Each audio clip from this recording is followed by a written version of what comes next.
Showdown in Little Rock by ushistory.org. 3 years after the Supreme Court declared race-based segregation illegal, a military showdown took place in the capital of Arkansas, Little Rock. On September 3, 1957, 9 black students attempted to attend the all-white Central High School. The students were legally enrolled in the school.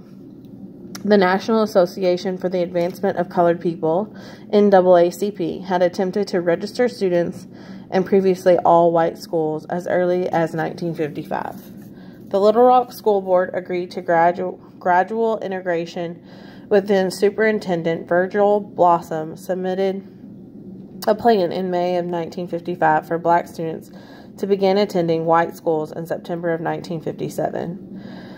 The school board voted unanimously in favor of this plan, but when the 1957 school year began, the community still raged over integration. When the black students, known as the Little Rock Nine, attempted to enter Central High School, segregationists threatened to hold protests and physically block the students from entering the school.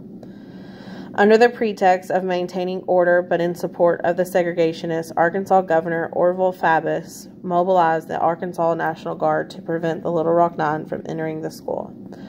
After a federal judge declared the action illegal, Faubus removed the troops. When the students tried to enter again on September 24th, they were taken into the school through a back door. Word of this spread throughout the community, and 1,000 irate citizens stormed the school grounds.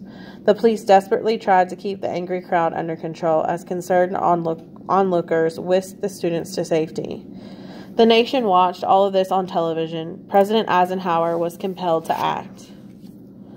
Eisenhower was not a strong proponent of civil rights.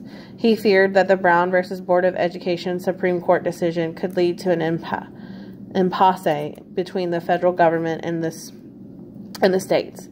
Now that very stalemate had come, the rest of the country seemed to side with the black students, and the Arkansas state government was defying a federal decree.